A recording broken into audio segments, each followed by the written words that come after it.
Hello, and welcome to the LyondellBasell teleconference. At the request of LyondellBasell, this conference is being recorded for instant replay purposes. Following today's presentation, we will conduct a question-and-answer session. I would now like to turn the conference over to Mr. David Kinney, Head of Investor Relations. Please go ahead, sir. Thank you, operator, and welcome everyone to today's call. Before we begin the discussion, I would like to point out that a slide presentation accompanies the call and is available on our website at investors.lyondellbasell.com. Today, we will be discussing our second quarter results while making reference to some forward-looking statements and non-GAAP financial measures. We believe the forward-looking statements are based upon reasonable assumptions, and the alternative measures are useful to investors. Nonetheless, the forward-looking statements are subject to significant risk and uncertainty. We encourage you to learn more about the factors that could lead our actual results to differ by reviewing the cautionary statements in the presentation slides and our regulatory filings, which are also available on our investor relations website. Comments made on this call will be in regard to our underlying business results using non-GAAP financial measures such as EBITDA and earnings per share, excluding identified items. Additional documents on our investor website provide reconciliations of non-GAAP financial measures to GAAP financial measures, together with other disclosures, including the earnings release and our business results discussion. A recording of this call will be available by telephone beginning at 1 p.m. Eastern Time today until September 1st by calling 877-660-6853 in the United States and 201-612-7415 outside the United States. The access code for both numbers is 13746206. Joining today's call will be Peter Vanacker, LyondellBasell's Chief Executive Officer, our CFO, Augustine Izquierdo, Kim Foley, our Executive Vice President of Global Olefins and Polyolefins, Aaron Ledet, our EVP of Intermediates and Derivatives, and Torkel Renman, our EVP of Advanced Polymer Solutions. With that being said, I would now like to turn the call over to Peter. Thank you, Dave, and welcome to all of you. We appreciate you joining us today as we discuss our second quarter results. Let's begin with slide 3, where we highlight our continued leadership in safety performance at LYB. Our operational success starts with our core focus on safety. This is demonstrated by our June year-to-date top decile total recordable incident rate of 0.12, and we're proud of our improving safety records. Having maintained this track record during one of our largest turnarounds at our Channelview complex, despite significantly higher staffing levels, underscores our commitment to safety and the fantastic performance of our team. Our robust safety performance enables our employees and contractors to return home safely day after day, keep our operations reliable, and underpins financial value. On slide 4, we highlight the strategic criteria to grow and upgrade the core, which we outlined at our Capital Markets Day in March 2023. You may recall that growing and upgrading our core businesses is one of the 3 pillars of our strategy. To earn a place in our growth portfolio, assets should have leading market positions, exposure to growing end markets, and offer an attractive rate of return. We're focusing our portfolio around assets with low-cost feedstocks in the United States and the Middle East, while increasing our access to circular and renewable feedstocks in Europe and other regions to support our strategy to grow a profitable circular and low-carbon solutions business. Over the past 3 years, we have established a track record of shaping our portfolio through acquisitions, divestitures, and shutdowns in line with these consistent strategic priorities. We've been steadily transforming our company, and we're confident we are taking the appropriate steps to build a stronger and more resilient LYB.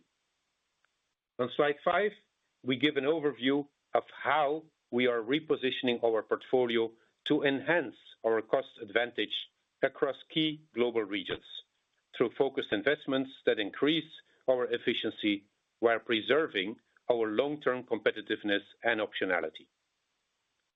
As shown in the chart on the top right, North America and the Middle East enjoy structural advantages with access to low-cost NGL feedstocks and energy costs that can serve global markets, supporting attractive returns throughout the cycle. And the bottom right chart illustrates that operating rates are expected to remain high and stable in these advantaged regions. This is where LYB is growing its capacity in a disciplined way. We expect our capacity share in these regions will continue to increase and exceed 70% as we begin the next decade. In Europe, high feedstock and energy costs coupled with insufficient regulatory support has challenged the region's global competitiveness. Closures amounting to more than 20% of European ethylene capacity have been announced since the beginning of the decade. Capacity rationalization will help improve regional supply and demand balances, but will not change the fundamentals. LYB's strategy in Europe is to increasingly focus our production on recycled and renewable feedstocks to produce profitable and sustainable solutions to serve the local markets. Recycled and renewable feedstocks sourced in Europe are expected to be cost advantaged relative to other regions in the world.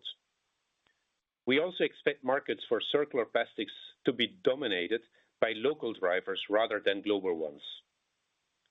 We are right-sizing our European asset base in alignment with our strategy and focusing our resources on innovation and growth in sustainable solutions that create value. An example of this is our commercial scale Moratec 1 chemical recycling plant, currently under construction in Germany, which uses LYB's proprietary advanced recycling technology to meet the current and growing demand for circular plastics. The rapid growth of petrochemical capacity in China has created much concern regarding the impact of overproduction on global markets. With high cost of production, Chinese polyethylene has not been globally competitive, and growing capacity in China has been accompanied by falling local operating rates. We're closely following the latest actions from the NDRC in China that potentially could lead to closures of the least competitive assets. Despite the significant growth in capacity, China has shown over the past several years that China remains a net importer of polyethylene from cost-advantaged regions. Our strategy in China is to ensure our access to this important global market by maintaining a strong technical and commercial presence with a relatively light asset footprint that includes APS and circular solutions to effectively support our local customers. These regional trends reinforce our strategy to maintain and grow our presence in cost-advantaged regions, optimize our European footprints, and ensure strong market access in Asia. Turning to slide 6, let's review the cumulative cash impact of our actions to conserve and strengthen cash flows into 2026. During last quarter's call, we introduced our cash improvement plan, which is focused on delivering near-term enhancements to cash flow. For 2025, we are targeting approximately $200 million of reductions in working capital, driven by the traditional levers of inventory and payables management. But we also have unique opportunities to improve cash flow, such as the monetization of excess precious metals inventories made possible by the innovation of a new catalyst for our vinyl acetate production. In parallel, our fixed cost reduction initiatives remain on track to deliver an additional $200 million through organizational streamlining. We've also decided to delay activities on selected growth investments until market conditions improve. For 2025, this will result in an additional $100 million reduction in CapEx and bring our 2025 CapEx guidance down to $1.7 billion. This reflects a $200 million reduction from our initial guidance for 2025. We will continue to invest in sustaining capital to ensure our assets run safely and reliably when the cycle inevitably rebounds. These actions mean that our cash improvement plan is on track to achieve a run rate of $600 million in incremental cash flow for 2025 compared to the $500 million we announced last quarter. And we're taking further steps to maximize our cash flows into 2026. We're identifying measures to free up an additional $200 million through working capital and fixed cost reductions by the end of 2026. In addition, we expect that a timely and successful closing of the sale of our European assets will further free up cash. We're also reducing our 2026 CapEx by $300 million from 2025 levels, down to $1.4 billion, largely by deferring construction of our Flex 2 project. Economics for the Flex 2 project continue to be highly attractive, and our strategic rationale remains intact. We will reassess timing once market conditions inevitably improve, preserving this real option for profitable growth. In total, these incremental actions, combined with the original cash improvement plan, are expected to increase cash flow by at least $1.1 billion during 2025 and 2026 to further protect our resilient balance sheet, navigate the cycle, and preserve maximum financial flexibility. Our liquidity position remains strong, and our debt maturity profile is very favorable. Please turn to slide 7 as we review the financials for the quarter. Earnings were 62 cents per share with EBITDA of $715 million. EBITDA improved sequentially with less downtime and lower feedstock costs. As expected, cash generation resumed this quarter. Cash returns to shareholders remained robust at more than $500 million as we increased our ordinary dividend and continued our opportunistic share repurchases. I will now hand over the call to Augustine to elaborate on our capital allocation strategy and financial progress. Thank you, Peter, and good morning, everyone. On slide 8, we start with a longer-term view of our CapEx. We continually assess our capital allocation strategy as we navigate the ups and downs of the petrochemical cycle. This is not an activity we started this year. These assessments are part of our continual efforts to optimize our business.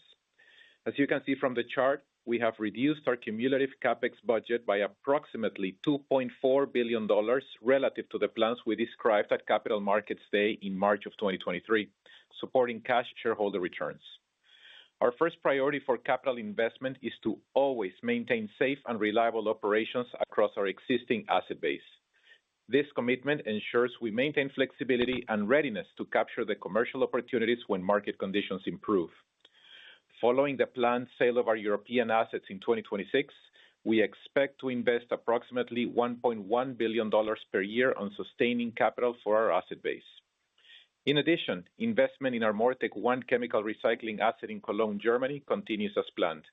Construction is going well, and we look forward to operating this innovative technology at scale and contributing to our profitability.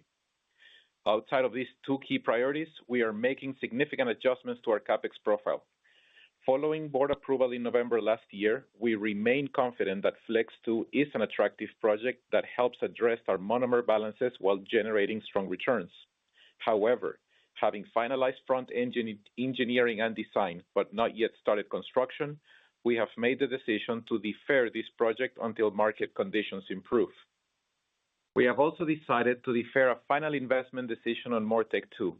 This project would be a second commercial-scale chemical recycling plant using a proprietary MoReTec technology to be built on the site where we previously operated the Houston refinery. We continue to believe that the combination of our proprietary MoReTec technology and our existing infrastructure will provide LYB with a material competitive advantage as we establish ourselves as a profitable leader in the circular economy.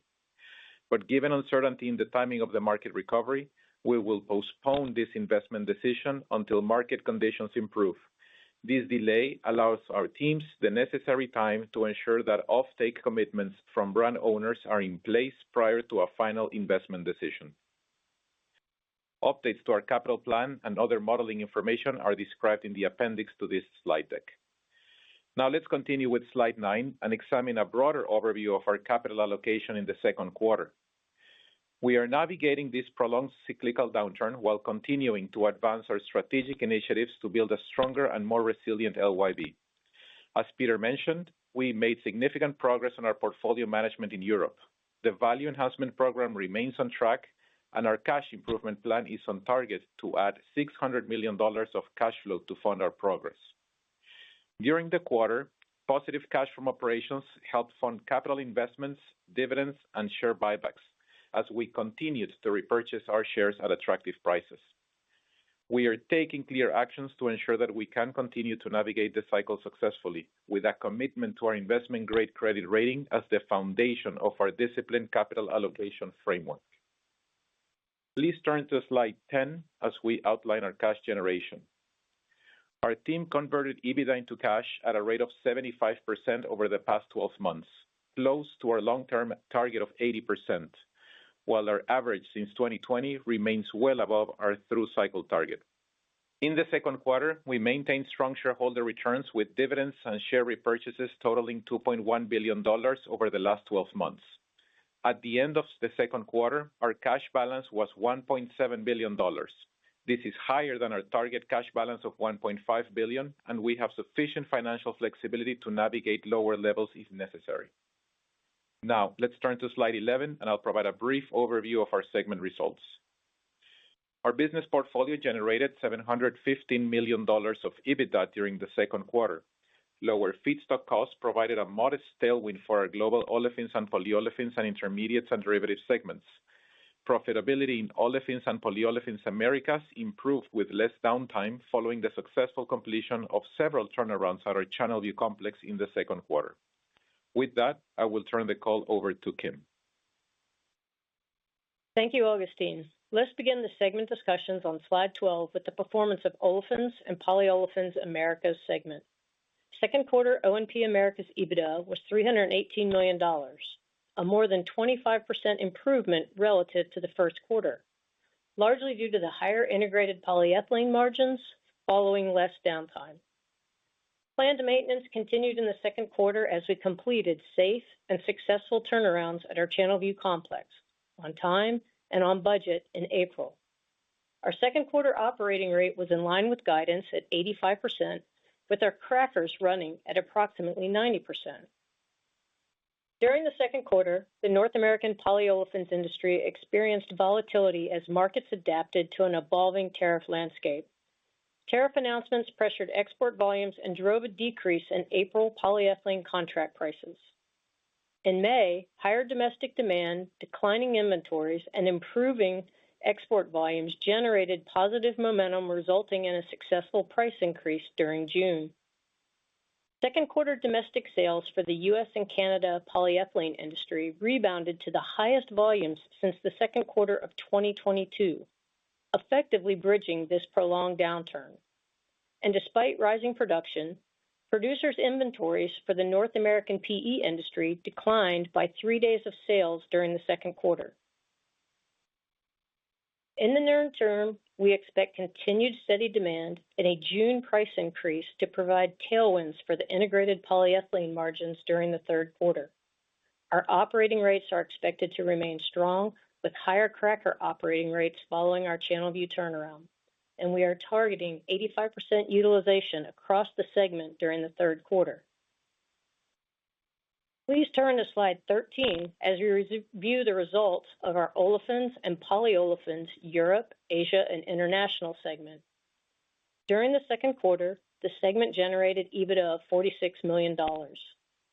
Segment EBITDA improved as lower naphtha and LPG feedstock costs drove margin improvements, and rising seasonal demand provided pricing support.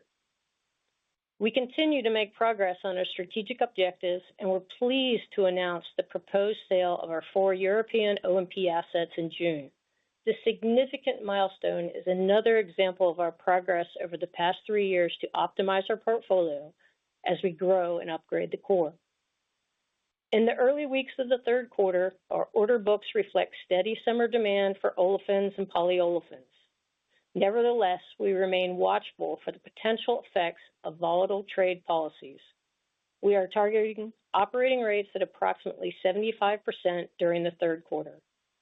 With that, I will turn it over to Aaron. Thank you, Kim. Please turn to slide 14 as we look at the Intermediates and Derivatives segment. In the second quarter, segment EBITDA was $290 million, an increase of $79 million, primarily driven by improved margins for styrene and propylene oxide. Styrene margins benefited from lower benzene feedstock costs, as well as short-term supply disruptions across the industry. In contrast, oxyfuel margins remain near winter lows as low crude prices, weak gasoline crack spreads, and trade volatility limited typical summertime seasonal improvements. As we move through the third quarter, planned industry outages in oxyfuels could provide some margin improvement, although margins are likely to remain low compared to normal summertime levels. Styrene margins are likely to decline as industry operating rates return to typical levels following unplanned downtime. In September, we will begin a planned turnaround of our LaPorte acetyls assets. The turnaround includes initiatives to begin converting our vinyl acetate monomer, or VAM, production to an innovative LYB catalyst that improves margins and reduces our utilization of costly precious metals. Sales of precious metal inventories have contributed at least $50 million towards our cash improvement plan during 2025.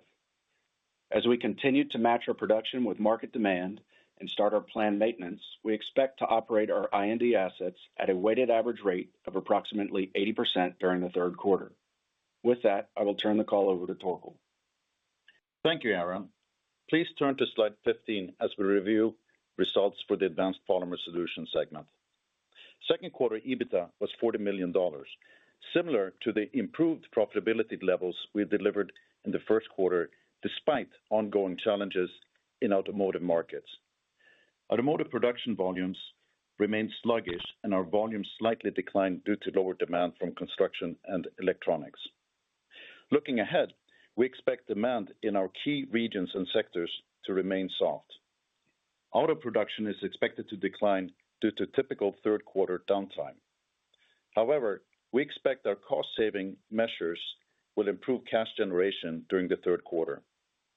Despite the challenging market backdrop, we remain steadfast in transforming our APS business. We have already made strong progress on increasing win rates with customers and gaining new project qualifications.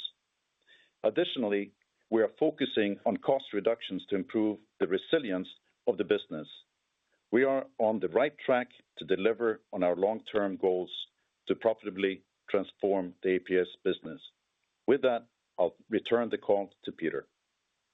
Thank you, Torkel. Please turn to slide 16, and I will discuss the result for the technology segment on behalf of Jim Stewart. Second quarter EBITDA of $34 million was lower than the guidance we provided during our first quarter call. Catalyst volumes improved, but margins declined due to inventory cost adjustments and changes in sales mix. Second quarter licensing profitability remained flat as polyolefin licensing activity across the industry remained subdued, showing a substantially lower buildup of new petrochemical capacities. We expect third quarter results for the technology segment will be similar to these second quarter results as margins improve on catalyst sales mix, offset by the low activity in licensing markets. Now let me share our views on our key regional and product markets on slide 17. As we enter the third quarter, we expect global trade flows will continue to adapt to a dynamic tariff and trade policy landscape. We're hopeful that the trade environment will stabilize and enable higher consumer confidence and trade flows. In the Americas, solid domestic and export demand is expected to drive improved pricing. Notably, polyethylene prices rose in June, reflecting the strengthening market environment and providing tailwinds for third quarter profitability.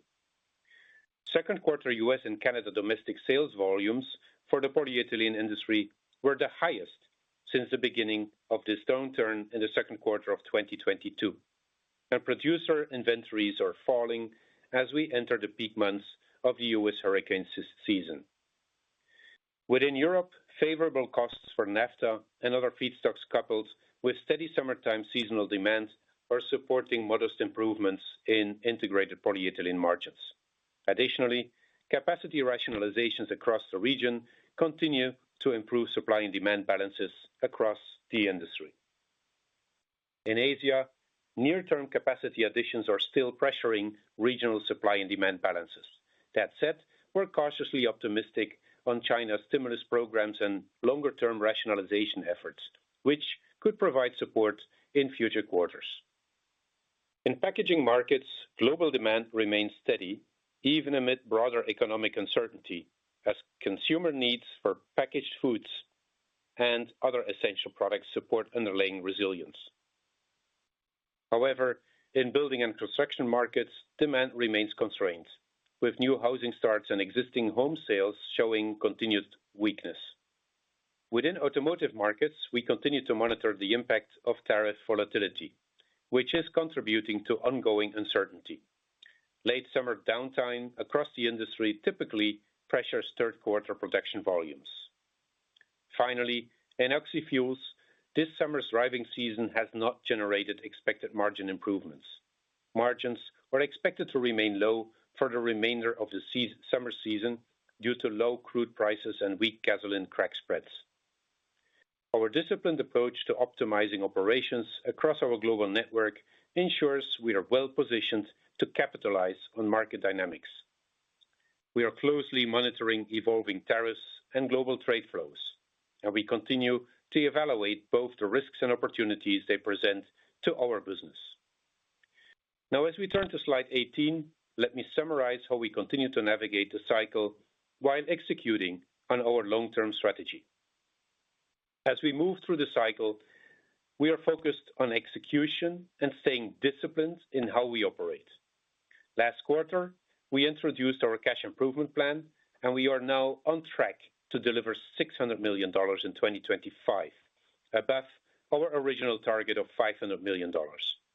We are achieving this by optimizing our organizational structure, improving working capital efficiency, and reducing CapEx.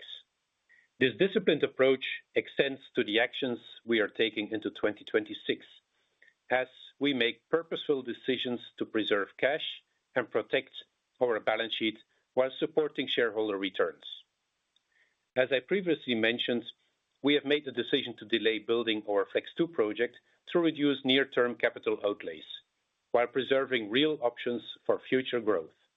At the same time, we continue to prioritize sustaining capital and reliability investments.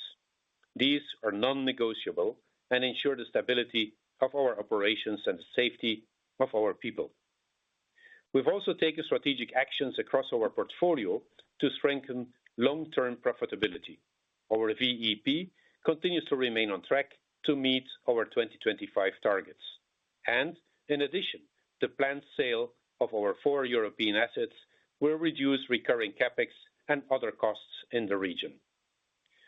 We are rebalancing our global footprints toward more cost-advantaged regions while aligning our growth investments with market realities. Together, these steps reflect our discipline as we navigate the cycle. I am proud to lead this dedicated team as we continue taking strategic actions to create value, reshape LYB, and position our company for sustainable future success. Now, with that, we're pleased to take your questions. Thank you. Ladies and gentlemen, at this time, we'll begin the question and answer session. As a reminder, if you have a question, please press the star followed by the 1 on your touch-tone phone. If you'd like to withdraw your question, please press the star followed by the 2. We do ask you to limit to 1 question. Our first question comes from the line of Patrick Cunningham with Citi. Please proceed with your question. Hi, good morning, and thanks for taking my question. So the first half in O&P Americas was affected by planned and unplanned downtime, some price declines in polyethylene. And given the operating leverage and price increases, lower feedstock costs running through, what sort of sequential lift should we be triangulating based on current visibility? And does anything in your view support additional price increases that are out in the market? Thanks, Patrick. Very good question to start the Q&A session with. As you rightfully said, and we said it in the prepared remarks as well, in O&P Americas, we will have less downtime because we had the scheduled turnaround in Channelview that was extremely well executed. Actually, there were 3 turnarounds, which had an impact of $85 million. So you may expect that $85 million as an improvement to see in Q3. We mentioned also the operating rates that we're planning for North America, which is 85%. So we continue to navigate in a prudent way in the markets. We expect improved olefins margins also that are benefiting from higher co-product contributions. On the pricing level, I will hand over to Kim. Thank you, Peter, and thanks for the question. Let me start by, historically, this industry does not see back-to-back price increases unless there's a major supply disruption. So think of like a winter storm or hurricane.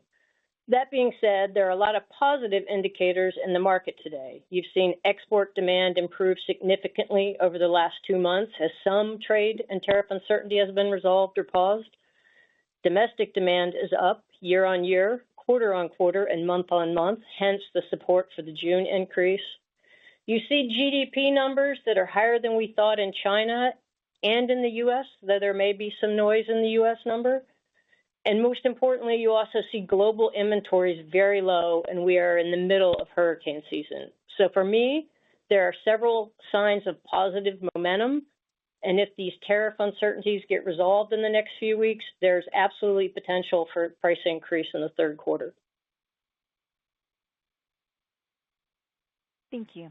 Our next question comes from the line of Frank Mitsch with Fermium Research. Please proceed with your question. Hey, good morning. It's becoming fashionable in the chemical industry, given this extended downturn, for companies to cut their dividends. Obviously, I saw that you had raised your dividend not that long ago, and then you were doing some buybacks. I'm curious, given that you're not really earning in terms of operating cash flow, the shareholder returns in form of dividend and buybacks. If you could expand upon your thoughts on the dividend and the safety of it at LyondellBasell. Hi, Frank. Hope you're doing well. Thank you for your question. A good one, of course. Let me just be clear. First of all, that we will pay out our Q3 dividend of $1.37 per share. And that is, of course, consistent with Q2. And that payout will be on September the 2nd. Now, to your general question, with a sharp focus on cash conversion and disciplined investments, we were able to start, as you remember, 2025 with very high levels of cash on hand. I still remember, a couple of years ago that people actually were challenging us why we had such a high level of cash on hand. It's a good thing to have in today's environment. So we started with $3.4 billion, which is the same amount we held at the beginning of 2024. Now, we continue to target also a minimum cash balance of $1.4 billion, but we can and we have managed at lower balances through the cycle. Our total liquidity, as we outlined, remains strong at $6.35 billion. And the foundation of our capital allocation strategy has also not changed, and that is our investment grade rating. So in that context, we continue to recognize the importance of the dividends as a significant component of our returns to shareholders, and our actions continue to focus on securing our dividends while maintaining the benefits of our investment grade rating. We're also not planning any further share buybacks over 2025 and 2026. We did some, as you know, in Q1. We did some in Q2. And our cash improvement plan is on track to improve our cash flow over the years 2025 and 2026, as set by at least $1.1 billion. In addition to that, we believe the cycle will eventually rebound. I've mentioned that in earlier calls as well. This is the longest downturn in my 35 years in the industry. And with our strategic and also intentional portfolio management, as well as our proactive cash management, we remain confident that we will navigate this cycle and emerge even stronger as a more sustainable and a more profitable leader for our industry. Thank you. Our next question comes from the line of Vincent Andrews with Morgan Stanley. Please proceed with your question. Thank you. Good morning. Could you just quickly clarify whether the 2026 CapEx forecast of $1.4 billion, does that include the potential benefit of the $110 million or 110 million euro reduction that you would get if the European asset sale closes? And then my actual question is if you could talk a little bit about the precious metals opportunity in I&D. It seemed like it was a benefit of maybe $35 million in the quarter, and some of the comments on this call seem to suggest that the new VAM technology would allow some type of benefit to continue. So if you could just talk about what that continuation benefit would be and potentially size it, I'd appreciate it. Thank you, Vincent. Good questions. The first one I'm going to give to Augustine. Sure, Peter.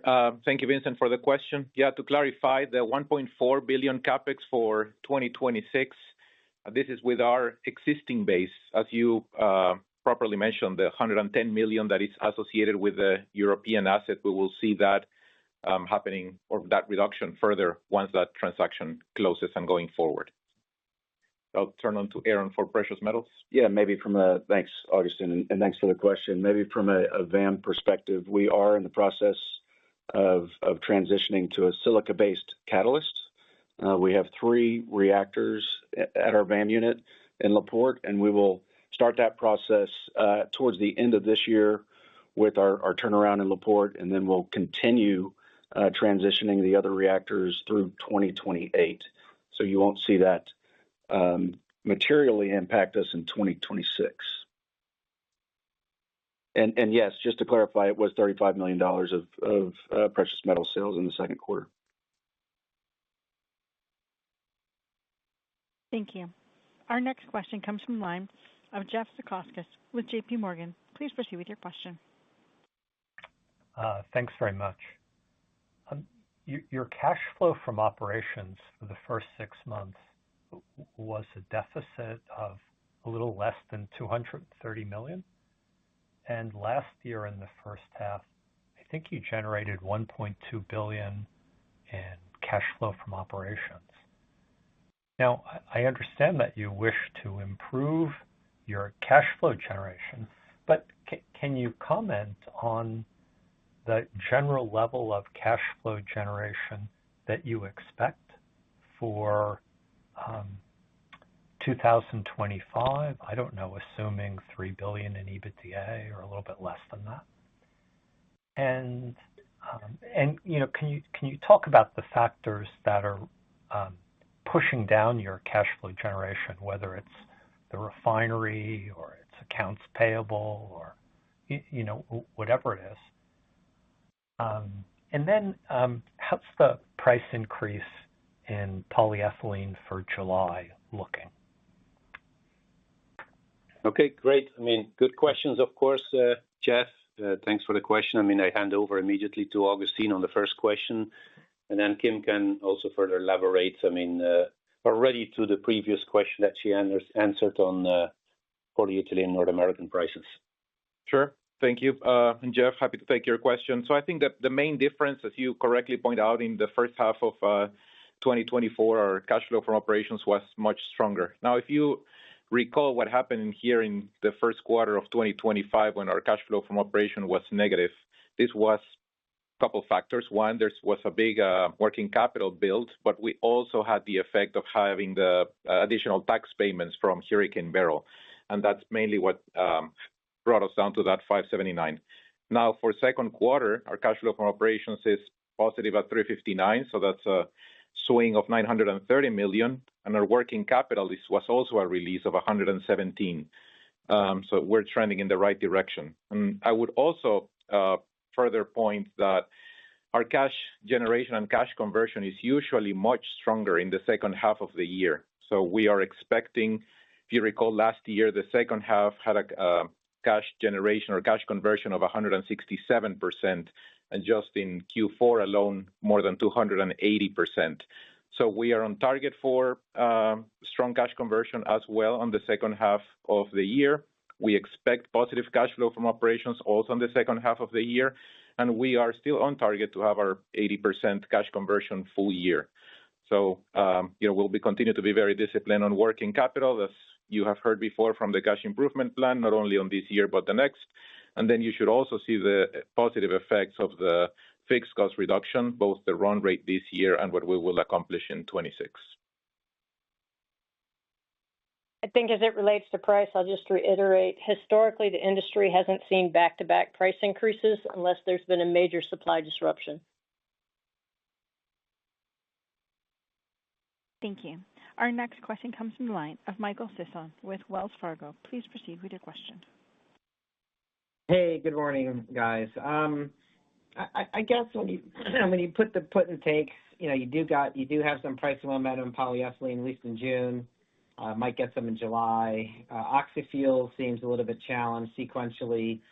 Do you think earnings could be up or down, or just general direction given everything that you see now? And then longer term, I guess mid-cycle potential for EBITDA, has it changed? Is it just simply delayed? Probably delayed, given what the difficult trough here. But just your general thoughts there, longer term, what Lyondell's earnings potential can get back to over time. Thank you, Michael, for your question. Let me go, through the different segments. First of all, as we mentioned, we start already Q3 with that $85 million of improvements in O&P Americas from less downtime, and that is following the successful completion of the Channelview turnarounds.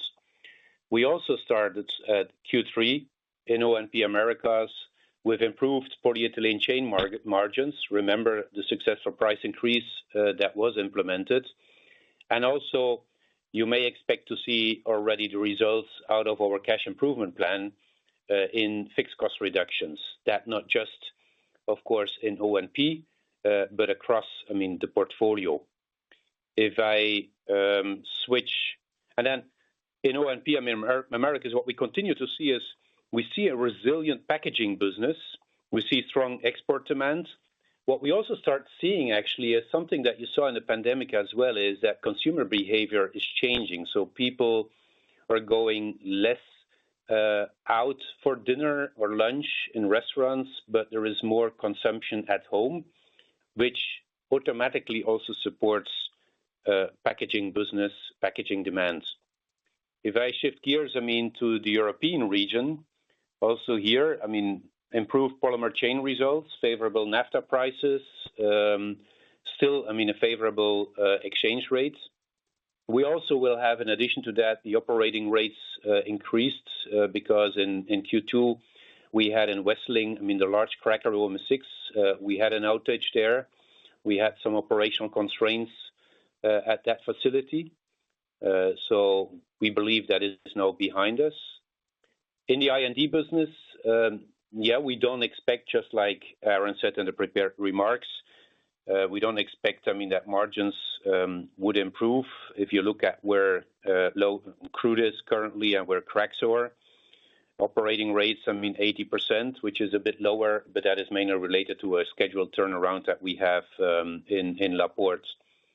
And then on the other side, we also alluded to the fact that APS business and the technology business, Q3 over Q2 should be pretty much flat. Thank you. Our next question comes from the line of Kevin McCarthy with Vertical Research Partners. Please proceed with your question. Yes, thank you, and good morning. Maybe for Aaron, can you talk through the third quarter dynamics that you see in the intermediates and derivatives segment? You had a nice earnings improvement sequentially in the second quarter, but as I listened to your commentary, on MTB and styrene, it does sound a little bit more cautious margin-wise, and you do have the turnaround. So maybe frame that out. Do you expect a step down sequentially, and how would you put that into the context of your view of the cycle shape for the segment? Yeah, thank you, Kevin. I appreciate the question. I guess I'd go back to the first quarter to second quarter increase that you're referring to in your question. And really that included some one-time costs associated with our exit of the PO11 asset the JV that we have with Covestro in Q1. So that was one of the reasons for the big step up in the second quarter. I would say as I look ahead to the third quarter, I don't see any material improvements over really any of our businesses. If you look at the PO and derivative chain, most of our customers, specifically in the polyol segment, are quoting year-over-year declines of at least 10% at this point. If I look at our acetyls business, you refer to our turnaround, which begins really in the middle of September. So it will include both third quarter and fourth quarter impacts. However, I do expect the Channelview methanol unit, which was down for the majority of the second quarter for unplanned outages, to be back up and running. So that should help offset some of that impact that we're going to see with the turnaround in La Porte. And then with oxyfuels, no different than most pet chems, it's an oversupplied market right now, specifically in the U.S. Gulf Coast.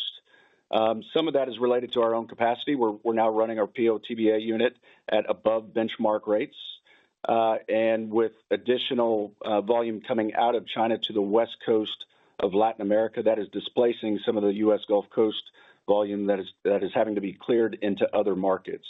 So if I look from the second quarter to the third quarter, again, relatively flat.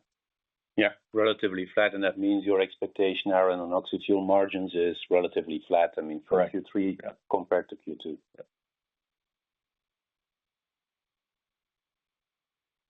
Thank you. Our next question comes from the line of John Roberts with Mizuho Securities. Please proceed with your question. Thank you. You mentioned China's new program to help improve their chemical industry. You've got a number of joint ventures there, both polyethylene and propylene oxide. Do you expect any of your JVs are going to get merged with other companies or some other restructuring? Thank you, John, for your question. And you're probably also here talking about what is being called today the China anti-involution measures. Yeah, of course. I mean, we've noticed that the NDRC, I mentioned it in the prepared remarks, is asking for detailed information on all their chemical assets. And that, of course, includes also petchem. Still a relatively large number of non-integrated, non-flexible, older and smaller crackers in China. We expect that it will take some time to get more visibility and real actions taken, something we've also witnessed in several chemical sectors in China in the past. But we do expect that it will lead to real actions since the majority of petchem assets are losing cash in China.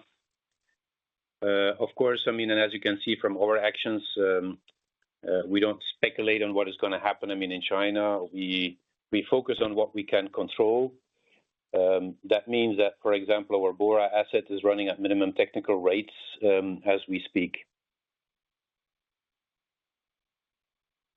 Thank you. Our next question comes from the line of David Begleiter with Deutsche Bank. Please proceed with your question. Thank you.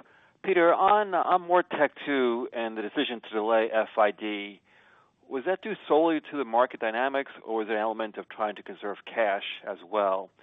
And secondly, what does this do to your targets in your circular strategy here in terms of realizing those EBITDA numbers you put out there? Thank you. Thank you, David, for your question. Remember, I mean, MoReTec 1 continues to move ahead. So construction is proceeding well. That is the unit that we're building in our site in Wesseling. We also see that regulation in Europe with the PPWR, as well as the current discussions around the SUPD mass balancing, is moving in the right direction, creating an attractive market. That capacity in Europe, in Wesseling, MoReTec 1 is 50,000 tons. MoReTec 2, just to remind everybody, is planned to be built in our site, the refinery site in Houston, and that would have a capacity of 100,000 tons. So we will complete the front-end engineering and design of the MoReTec 2 project by the end of this year. We continue to be excited about the project's potential. We're also continuing to collaborate with brand owners to understand, I mean, their needs in North America and ensure that we have their commitment before moving forward with a final investment decision. But we have adapted our development plans to the pace of development in the markets, and especially also the prudent allocation of capital. We believe completing front-end engineering and design and stopping the projects taking a hold. After that phase, we can then relatively quickly activate it again if, on one hand side, we see that it fits with our capital allocation plans, and then on the other hand side, we see that commitment is coming, firm commitments from brand owners. Thank you. Our next question comes from the line of Aleksey Yefremov with KeyBanc Capital Markets. Please proceed with your question. Thanks. Good morning. I just wanted to follow up on the pyrolysis market. Can you just describe the current state of it? How have margins changed sort of in the middle of this more stressful environment, and any expectations on how pyrolysis-based economics for recycling could change over the next 12, 18 months? Yeah, thank you, Alexei. Pyrolysis margins continue to be extremely high, above what we have seen or what we have communicated at our Capital Markets Day in 2023, and that is simply due to the fact that there is more demand than there is supply. There has been a lot of delays, in startup companies. Some startup companies actually went belly up as well. And therefore, we continue to believe that this will be a growth market. I alluded already, to the regulatory environment in Europe. We see positive momentum also in the regulatory environment in the United States, which is mainly on a state level. So as we have said in the past, this is a business that we continue to believe in, that will have price setting based upon value-based pricing and not so much supply and demand, simply because supply is going to lag demand for quite a long period of time. Thank you. Our next question comes from the line of Matthew DeYoe with Bank of America. Please proceed with your question. Good morning, and thank you for taking my question. I actually kind of have two, if you'll allow me. So you ran O&P Americas at like 90% rates in the second quarter, but are targeting 85 in 3Q. At the same time, you're expecting better rates in the third quarter.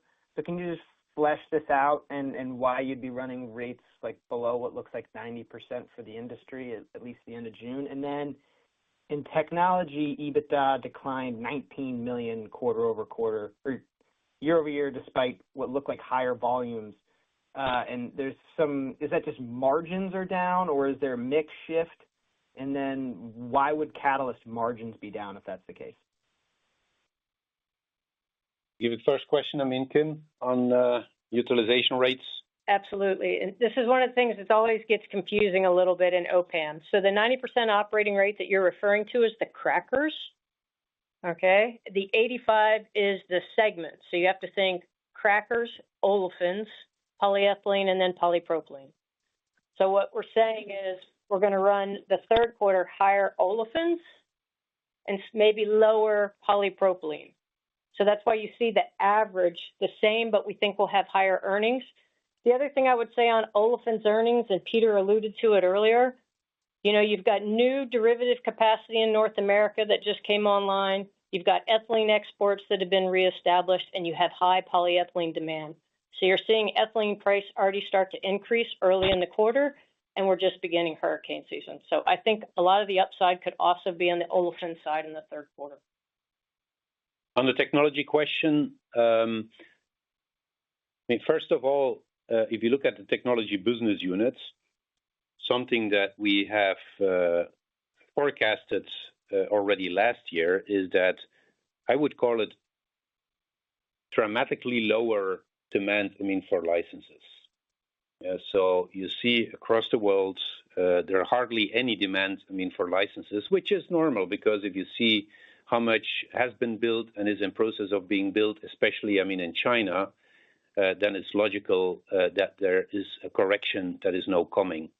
Now, on the catalyst side, there was an impact that we had on an inventory correction as well as a fixed cost, an exchange rate correction that influenced, the results that we had in Q2. So we're not expecting to see that for the future. It's approximately, if you ask, how much? I would say it's a low double million EBITDA impact in Q2. Thank you. Our next question comes from the line of Josh Spector with UBS. Please proceed with your question. Yeah, hi, good morning. I was wondering if you could talk a little bit about or share your thoughts around, some of the European frameworks that have been coming out there. It's maybe some recycling of some older frameworks, but around energy support, reducing regulatory burden, and other things to protect the industry. Do you see any of that as meaningful for the industry? And just given the shift in your portfolio, is any of that meaningful for Lyondell at this point? Thank you. Thank you, Josh. Good question on Europe. On one hand side, what we do see in terms of a circular market being built up, not just, the general statements that you may expect coming out of the European Commission, but you see detailed regulation that has already been put in place, and the Implementation Act, on the mass balancing is now in its final steps to then be finally agreed upon, and as such, not just the PPWR creating that market with high percentages of recycled material, but then you also have clarity on what kind of regulation will be there, what is accounted for on the mass balancing side. So there I see clear actions. I see quite a lot of progress, and there is documentation which is then in about 16 months from now is going to be legally enforceable in the member states. We've seen more attention also coming on the general support, for the chemical industry from the European Commission. We see that as a positive sign, but the devil is in the details, so we're going to have to see that being articulated in much more details with respective regulation, with respective support, for energy costs and so on. So it does not change our strategy and view that we have on Europe. So it does not change our view and pushing forward on closing the sale of the 4 respective assets in the context of our European assessment. Thank you. Our next question comes from the line of Hassan Ahmed with Alembic Global Advisors. Please proceed with your question. Morning, Peter. I completely understand, it's a tough macro, and right now, the focus for you guys and much of the industry is conserving cash. But, over the last couple of years, you guys, embarked on sort of acquiring sort of smaller recycling companies. So, with valuations having come down across the board, are there more of those things that you could potentially look at in the near to medium term? And generally speaking, what is your thought process today about expanding further in that arena?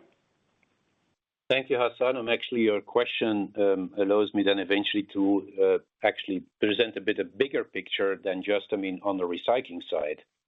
Remember, during the last 5 years, LYB has invested above depreciation levels. Yeah, so we've invested in a new PO/TBA plant. We've embarked on profitable growth, for the APS business. We've invested in Hyperzone, the Sasol joint venture. We've launched our value enhancement program. We are well underway in building up that profitable CNLCS business, investing in MRT1. We have our investments in Saudi Arabia with our joint venture with Alugene, the NetPet joint venture. with a potential to further expand that joint venture. We've embarked on joint venture discussions and have the allocation for a big investment that then is a smart, from a CapEx point of view and cash point of view, a smart investment with our partner in Sipchem. And Aaron also mentioned on the acetyls business by including new technology, which leads also to some debottlenecking of the existing capacity. So we also, I mean, based upon where we are in the cycle, we've not fully ran our assets at nameplate capacity. So that gives us, I mean, a lot of potential, I mean, for growth, even if for now we have delayed an investment in Flex 2 and we have delayed an investment in MRT2. Of course, we continue to monitor the markets, but there is nothing concrete that I can say in terms of M&A. Thank you. Ladies and gentlemen, this concludes our time allowed for questions. I'll turn the floor back to Mr. Vanacker for any final comments. Great. Thank you again for all your thoughtful questions. LYB continues to be financially well positioned to progress with the implementation of our strategy, and that despite the challenging market conditions. Our sharp focus on cash conversion, disciplined investments, strategic portfolio management, and our strong balance sheet are key to successfully navigate this prolonged downturn and ensure that we emerge even stronger. We remain confident that the cycle will eventually rebound. LYB is well positioned to capture market tailwinds and create durable long-term value for our shareholders through a consistent execution of our strategy. We hope you all have a great weekend. Stay well and stay safe. Thank you. Thank you. This concludes today's conference call. You may disconnect your lines at this time. Thank you for your participation.